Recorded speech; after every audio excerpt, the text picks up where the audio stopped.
In this video, we'll continue our discussions talking about merchandising companies, and in particular, the changes that will occur when you put together an income statement for a merchandising company. Remember, our primary objectives with producing financial information is to be accurate and clear, and timely. Okay?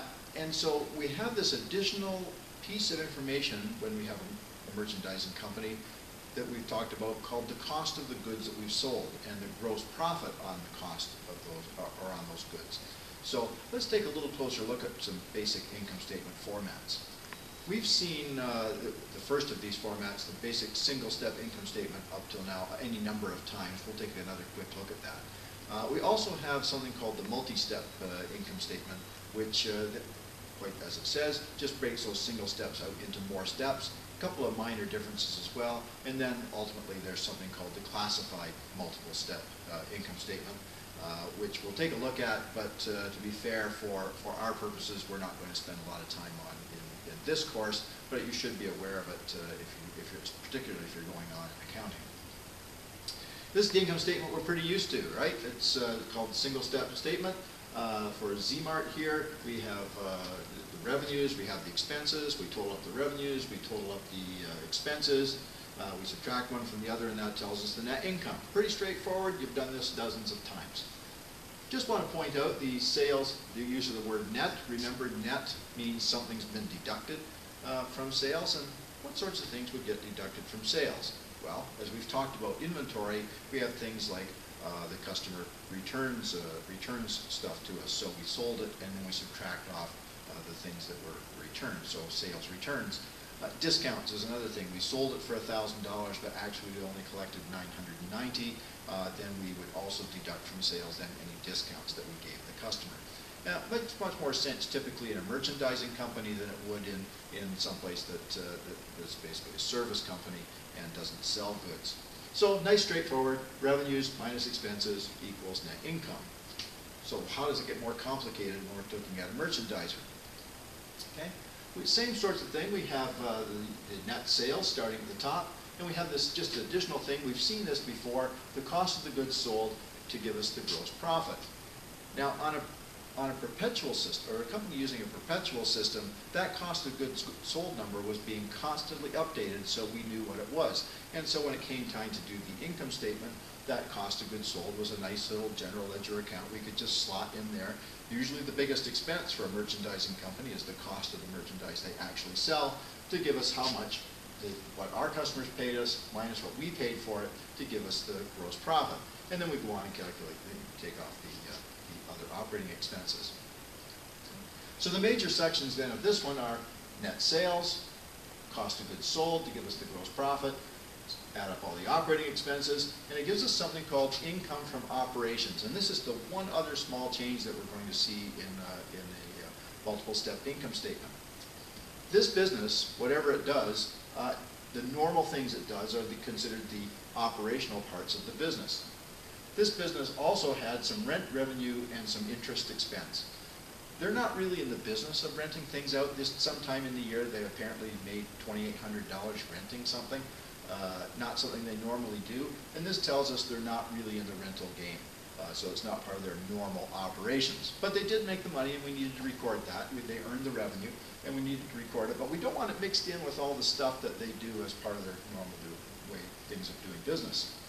Interest is another thing, interest expense. So we borrowed some money, we had to pay some interest. Again, not something they would normally do as part of their operational thing. It's a financing choice that they made. It's not really an operational question, and so it gets brought out and put down here. So again, the major categories: sales, cost of goods sold to give us gross profit, subtract off the operating expenses to give us the income from operations, subtract out or add in any other revenue or expenses to finally get to the net income. You'll have a chance to practice this with some other exercises. Now, one other thing I want to point out is what concerns that cost of goods sold. In a perpetual system, it's one nice general ledger account called cost of goods sold, or cost of the goods sold, or just COGS. In a periodic system, though, we don't have an account called cost of goods sold because we're not continuously updating an account called cost of goods sold. We calculate that at the time that we prepare the income statement. And so that cost of goods sold then, in that case, for a company using a periodic system, would be quite a long list of stuff that includes the inventory we started with at the beginning of the year, plus any purchases, plus any transportation costs or make-ready costs, reduce that by any discounts or returns, and that would give us the goods available for sale, and then finally then subtract off the ending inventory, what's still hanging around, to tell us the cost of goods sold. You should be pretty familiar with that calculation. We've had a chance to practice that any number of times, and so we actually would demonstrate that calculation as part of the income statement for a company that uses a periodic inventory system. We have all those new general ledger accounts that need to show up here as part of the income statement preparation. So those odd things get thrown in there. Gross profit, one other odd thing about gross profit is we use that for some financial analysis. Businesses like to compare how much they make on the goods that they actually sell. So you think about McDonald's, how much did they make on the products that they sell, and they might want to compare themselves against, say, Burger King or Wendy's to see who actually does a better job of controlling the costs of the goods they actually sell. I mean, they want to control these costs as well, salaries and those sorts of things, but the cost of the goods sold is particularly important.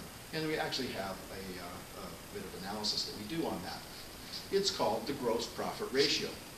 The other analysis we've seen up to this point is the current ratio, but this is another one. The gross profit ratio, calculated as the gross profit divided by net sales. And what's that times 100 to get a percentage? What that tells us is how much are we making on the goods that we actually sell. If you think about it this way, in the income statement, this is what the customers gave us. This is what we had to pay our suppliers for this simple form of this story. What our customers gave us, what we had to pay our suppliers, and this gross profit is how much money we had left over to pay all the rest of these bills. So there's the calculation. It's expressed as a percentage, and we can track it over time to see whether we're actually controlling our costs and be able to compare our operation to somebody else's. Like I said, McDonald's comparing to Burger King and Wendy's, who's doing a better job. Okay. So you can calculate it for the whole business or departments or products. So for McDonald's, they might track on sandwiches and drinks and desserts. Might break up those categories that way. For somebody like Future Shop, they may have different profit margins or gross margins on appliances versus computer products versus software and games and music. And so they may track all those things separately, by store even, and by category. This is, and I just want to show you this just so you're aware of it. This is the classified multiple step income statement, and it looks a lot like the multiple step income statement. We've kind of exploded a few things here. Notice the sales, we no longer say net sales, we actually show those things that get deducted from sales, so that's a good review of the things that get deducted from sales to arrive at net sales. The other thing that's important here is we've broken the operating expenses up into, think of it as departmental totals, selling expenses, general and administrative expenses. This is very much a choice by the on the part of the company that's preparing these sorts of things. For instance, if you worked for a company and you were a member of the sales department, you'd be very interested in this breakout. But normally we wouldn't show that kind of breakout in a financial statement that we release more broadly. It's a nice, useful document inside, and is far more complicated than we need to worry about for an introductory accounting course. But it is a nice review of where kind of everything slots in. We're more likely going to be concerned with being able to get to the gross profit by dealing with the cost of goods sold, and so the multiple step income statement is the one that we'll be focusing on in class.